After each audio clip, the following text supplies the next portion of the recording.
أما بعد فأعوذ بالله من الشيطان الرجيم بسم الله الرحمن الرحيم ألف لام ميم الله لا إله إلا هو الحي القيوم نزل عليك الكتاب بالحق مصدقا لما بين يديه وأنزل التوراة والإنجيل من قبل هدى للناس وأنزل الفرقان إن الذين كفروا بآيات الله لهم عذاب شديد والله عزيز ذو انتقام ألف لام ميم اللہ اعلم بمراده بذلك، اللہ ہی اس کی مراد بہتر جانتا ہے۔ اللہ لا الہ الا ہو، اللہ کی ذات ایسی ہے کہ نہیں ہے کوئی الہ مگر وہی۔ الحی القیوم، ہمیشہ سے زندہ ہے اور ہمیشہ زندہ رہے گا۔ القیوم، ہر چیز کو سنبھالنے والا ہے۔ نزل علیک الکتاب، نازل کیا آپ کی طرف کتاب کو، بالحق کی حق کے ساتھ، صداقت کے ساتھ، سچائی کے ساتھ۔ مصدقا لما بین یدیہ، تصدیق کرنے والا اس کی جو ان کے پاس ہے، پہلے سے موجود ہے۔ وانزل التوراۃ والانجیل، اور اتارا تورات اور انجیل کو، من قبل اس سے پہلے، ہدن ہدایت تھی، للناس لوگوں کے لیے۔ وانزل الفرقان، اور نازل کیا فرقان کو۔ ان الذین کفروا، بے شک وہ لوگ جنہوں نے کفر کیا، بآیات اللہ، اللہ تعالیٰ کی آیات کے ساتھ، لہم عذاب شدید، ان کے لیے سخت عذاب ہے۔ واللہ عزیز ذو انتقام، اور اللہ تعالیٰ عزیز غالب ہے، ذو انتقام، انتقام لینے والا ہے۔ صدق اللہ مولانا العظیم۔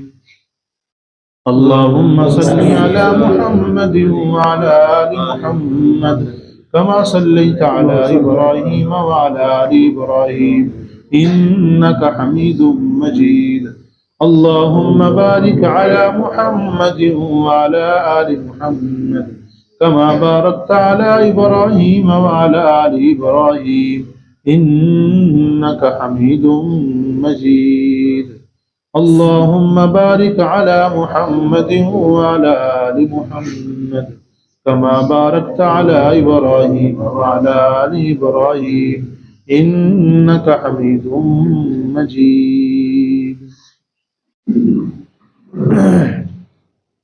کل کے درس کا خلاصہ یہ ہے کہ سورہ آل عمران کے شروع سے ایک آدھ آیت کا ترجمہ اور تفسیر ہوئی، یعنی رب العالمین نے اس سورت کے شروع میں ایسے الفاظ کا ذکر کیا ہے، یعنی الف لام میم، یہ الفاظ ایسے ہیں کہ ان کا معنی اور مفہوم صرف اللہ جانتے ہیں، اللہ کے علاوہ کوئی بھی اس کا صحیح معنی اور مفہوم نہیں جانتا۔ اصل میں یہ الفاظ چیلنج تھے، مشرکین مکہ سے کہا گیا تھا کہ تم اگر اپنے آپ کو عربی دان سمجھتے ہو اور ہو بھی عربی دان اور مادری پدری تمہاری زبان عربی ہے، اگر تم کہتے ہو یہ قرآن اللہ کی کتاب نہیں ہے تو پھر عربی ہونے کے ناطے اس کا معنی کر کے دکھاؤ۔ اگر نہیں کر سکتے تو معلوم ہوا کہ یہ کتاب صرف اللہ کی ہے، کسی اور نے اس کو گھڑا ہوا نہیں ہے۔ اللہ لا الہ الا ہو، اللہ کی ذات ایسی ذات ہے کہ اس کے علاوہ کوئی دوسرا الہ اور معبود نہیں ہے۔ وجہ کیا ہے، دلیل کیا ہے اس کے اوپر؟ الحی القیوم، وہ ہمیشہ سے زندہ ہے اور ہمیشہ زندہ رہے گا۔ القیوم، وہ تھامنے والا ہے، ہر چیز کو تھامنے والا ہے، اس کے علاوہ کوئی بھی ایسا نہیں ہے۔ لا عیسیٰ ولا امہ، یعنی عیسیٰ علیہ السلام اور ان کی ماں بھی ایسا نہیں۔ میں نے کل آپ کو بتایا تھا کہ اس کی 84 جو آیتیں نے شروع کی، یہ نجران کے عیسائی اکٹھے ہو کے نبی علیہ السلام کے پاس مناظرہ کرنے کے لیے آئے تھے، تو 84 آیتیں اسی وقت نبی علیہ السلام کے اوپر نازل ہوئی تھی۔ تو جب بھی آیت اترتی، یعنی جب آیت کی اختتام ہوتی، فوراً سے یہ کہا جاتا لا عیسیٰ و امہ، یعنی ان کی ماں اور عیسیٰ علیہ السلام ایسے نہیں تھے کہ ہمیشہ زندہ رہیں، ایسے نہیں تھے، ہر چیز کو سنبھالنے والے ایسے۔ جب اللہ کی ذات ایسی ہے، پھر الہ اور معبود کون ہے؟ صرف اللہ۔ نزل الکتاب، اس نے نازل کیا کتاب کو، علیکا، آپ کی طرف، بالحق کی، حق کے ساتھ، بالکل سچائی یہ کتاب لے کے آئی ہے۔ اس کے اندر سچ کے سوا کچھ نہیں، حق اور سچ اس کتاب کے اندر موجود ہے، تو اس کتاب کو مانے گا، اس کے اوپر عمل کرے گا، وہ بھی سچا ہوگا، حق پہ ہوگا۔ اور جو اس کتاب سے منہ پھیر کے علماء کی کتابوں کی طرف جائے گا، فلاں رحمۃ اللہ علیہ نے یہ فرما دیا، فلاں جناب بزرگ صاحب یہ فرماتے ہیں، فلاں بابے صاحب یہ فرماتے ہیں، تو وہ گمراہی کی طرف تو جا سکتا ہے، حق کی طرف نہیں جا سکتا ہے۔ حق کہاں پہ ہے؟ اللہ کی کتاب میں حق ہے۔ تو انسان حق کو تلاش کرنا چاہتا ہے، وہ کتاب اللہ کی طرف آ جائے، اس کو حق مل جائے گا۔ نزل علیک الکتاب بالحق، ہم نے کتاب کو نازل کر دیا ہے سچائی کے ساتھ۔ پچھلی کتابوں کی بھی تصدیق کرنے والی ہے، مصدقاً تصدیق کرنے والی ہے، لما بین یدیہ، اس کی جو ان کے ہاتھوں کے درمیان ہے، یعنی پہلے ان کے پاس کتاب موجود ہے، اس کتاب کی بھی یہ تصدیق کرنے والی ہے۔ یعنی اس کتاب میں بھی ایک مسئلہ موجود تھا، بڑا مسئلہ، وہ کیا تھا؟ یعنی جو تمام کے تمام انبیاء کا اجماعی مسئلہ تھا، وہ کیا تھا کہ الہ اور معبود صرف کون ہے؟ اللہ۔ یہ اس کتاب میں بھی موجود تھا، اور اس کتاب میں بھی کیا ہے؟ موجود ہے۔ پچھلی آسمانی تمام کتابوں میں یہ مسئلہ موجود تھا کہ الہ اور معبود اکیلا اللہ ہے، اللہ کے علاوہ کوئی بھی الہ اور معبود نہیں جس کے سامنے جھکا جائے، جس کے سامنے سجدے کیے جائیں، جس سے حاجت روائی مشکل کشائی کروائی جائے، اللہ ہی صرف ایسی ذات ہے۔ یہ پچھلی تمام کتابوں میں بھی موجود تھا، تمام نبیوں نے مسئلہ بیان کیا، اس کتاب میں بھی یہی مسئلہ ہے۔ مصدقاً تصدیق کرنے والی ہے، لما بین یدیہ، اس کی جو ان کے ہاتھوں میں ہے، وانزل التوراۃ، اور رب العالمین نے اس قرآن کریم سے پہلے تورات کو نازل کیا، انجیل کو نازل کیا، من قبل ھدی للناس، جب تک یہ قرآن نہیں آیا اس وقت سے پہلے تورات انجیل لوگوں کی ہدایت کا ذریعہ تھی۔ لوگ ہدایت کی طرف آنا چاہتے تو ان کتاب کی طرف آنا پڑتا تھا، لیکن جب قرآن آ گیا تو ساری کی ساری پچھلی کتابیں منسوخ ہو گئی، ان کو چھوڑ کے کتاب اللہ یعنی قرآن کریم کو ماننا ضروری ہے۔ اگر قرآن کریم کو نہیں مانتا، پچھلی کتابوں کے اوپر مکمل ایمان رکھتا ہے، یقین رکھتا ہے، لیکن قرآن کو نہیں مانتا، قرآن کے مسئلے کو نہیں مانتا، تو ایسا انسان مسلمان نہیں ہو سکتا ہے۔ اللہ نے فرمایا وَأَنزَلَ الْفُرْقَانَ، اور ساتھ ساتھ ہم نے فرقان کو بھی نازل کیا۔ فرقان کہتے ہیں معجزات کو۔ فرقان کسے کہا جاتا ہے؟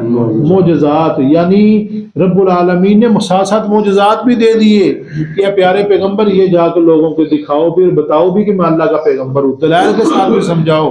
اگر دلائل کے ساتھ نہیں مانتے، وہ کہتے ہیں کہ ہمیں یہ فلاں چیز دکھاؤ، یہ فلاں چیز دکھاؤ، جیسے کہ قوم سمود نے ہمیں جو نا ہمارے سامنے اس پہاڑ سے اونٹنی نکلے اور آگے باہر وہ فوراً سے بچہ جن دے، اور دیکھتے دیکھتے ہمارے سامنے بچہ ہی بڑا ہو جائے، پہاڑ کے اندر سے اونٹنی نکلے، ہے نا جی معاملہ۔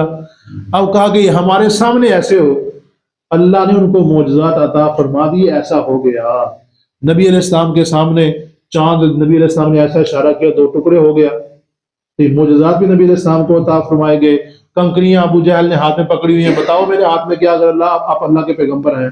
ان کے ذہن میں یہ تھا کہ جو اللہ کا پیغمبر ہوتا ہے نا، وہ عالم الغیب ہوتا ہے، حاضر ناظر ہوتا ہے، چیز کو جاننے والا ہوتا ہے، جیسا کہ آج کے مشرک کا یہ ذہن ہے۔ مشرکین مکہ کا بھی یہ ذہن تھا کہ جو نبی ہوتا ہے وہ عالم الغیب بھی ہوتا ہے، مختار کل بھی ہوتا ہے، ہر جگہ موجود بھی ہوتا ہے۔ تو یہ نبی کیسے ہو گئی ہے؟ تو ہماری طرح کھاتا پیتا، ہماری طرح بازار میں رہتا ہے، ہماری طرح جس طرح ہم کرتے ہیں ویسے کرتا ہے، یہ لہذا نبی نہیں ہے۔ اور آج کا مشرک بھی یہی کہتا ہے کہ نبی علیہ السلام کیا ہے؟ نور ہے، بشر تو ہو ہی نہیں سکتے، اوپر سے بشر ہیں، اندر سے نور ہیں، پتہ نہیں کیا کچھ فلسفہ بیان پیش کرتے ہیں۔ یعنی نبی علیہ السلام کو کہتے ہیں کہ یہ نور ہے، اللہ کے نور میں سے نور ہے، نعوذ باللہ۔ تو یہ مشرکین مکہ کا بھی یہی ذہن تھا۔ آج کا مشرک کیا کہتا ہے؟ کان چاہے ادھر سے پکڑ لو، چاہے گھما کے پکڑ لو، بات ایک ہی ہے۔ آج کا مشرک بھی یہی کہتا ہے کہ نور ہے، بشر ہو کے تو یہ کام ہو ہی نہیں سکتے ہیں، بشر ہو کے تو انسان عرشوں پہ جا ہی نہیں سکتا، اللہ کے ساتھ ہم کلامی ہو ہی نہیں سکتی ہے۔ اور وہ کہتے تھے کہ بالکل ایسے ہی کہ بشر ہے سارا کچھ، یہ کیسے کر سکتا ہے، یہ تو بشر ہو گیا، ایسا ہو ہی نہیں سکتا ایسا کرے۔ آج بھی یہی ذہن ہے، مشرکین مکہ کا بھی یہی ذہن تھا۔ اللہ فرما رہے ہیں والفرقان، وانزل الفرقان، ہم نے فرقان کو نازل کیا، ان الذین کفروا، بے شک وہ لوگ جنہوں نے کفر کیا، بآیات اللہ، اللہ تعالیٰ کی آیات کے ساتھ، لہم عذاب شدید، ان کے لیے سخت عذاب ہے۔ اللہ تعالیٰ کی آیات کو نہیں مانتے، ان کے اوپر عقیدہ ذہن اس کے مطابق نہیں بناتے، ان کے لیے سخت عذاب ہے۔ اور واللہ عزیز ذو انتقام، اللہ فرما رہے ہیں کہ اللہ کی ذات ایسی ہے جو عزیز، ہر چیز کے اوپر غالب ہے، اس کا غلبہ ہر چیز کے اوپر ہے، کوئی بھی اس کے غلبے سے باہر ہے، اس کا غلبہ ہر چیز کے اوپر ہے۔ اور ذو انتقام، انتقام لینے والا ہے، کوئی بھی اس کے انتقام سے بچ نہیں سکتا۔ کوئی اللہ کے ساتھ نعوذ باللہ جو ٹکر لیتا ہے یا کہتا ہے کہ نعوذ باللہ اللہ صرف اکیلا الہ نہیں ہے، فلاں بھی الہ اور فلاں بھی معبود ہے، وہ بھی بڑا کرنے والا ہے، وہ بھی بڑا کرنے والا ہے، گویا کہ وہ اللہ کے ساتھ نعوذ باللہ کسی اور کو مد مقابل بنا رہا ہے۔ تو ایسے انسان کے اوپر اللہ کو اتنا غصہ آتا ہے، اتنا غصہ آتا ہے، اللہ نے ایک ہی سپارے میں، 5ویں سپارے میں ایک ہی آیت کو 2 دفعہ نازل کیا۔ کیسے بلا؟ ان اللہ لا یغفر ان یشرک بہ ویغفر ما دون ذلک لمن یشاء۔ اس سے آگے پھر دوسری آیت یہی الفاظ، ان اللہ لا یغفر ان یشرک بہ ویغفر ما دون ذلک لمن یشاء۔ اللہ بار بار فرما رہے ہیں کہ بے شک میں مشرک انسان کو بھی معاف نہیں کروں گا، اس کے علاوہ جس کو چاہوں گا معاف کروں گا، لیکن مشرک کو چاہوں گا بھی نہیں، تو ہمیشہ ہمیشہ جہنم میں ڈال کے رکھوں گا، کبھی بھی جہنم سے باہر نہیں آئے گا۔ اللہ جیسا انتقام کوئی لے نہیں سکتا۔ اللہ کا انتقام بھی سب سے بڑا ہے، اللہ کی رحمت بھی سب سے بڑی ہے۔ اگر انسان شرک سے، کفر باز آ جائے اور اللہ کی طرف آ جائے، سارے گناہوں سے معافی مانگے، توبہ کر لے، اللہ سارے گناہوں کو معاف کرنے کے لیے تیار ہے۔ اللہ پاک سے دعا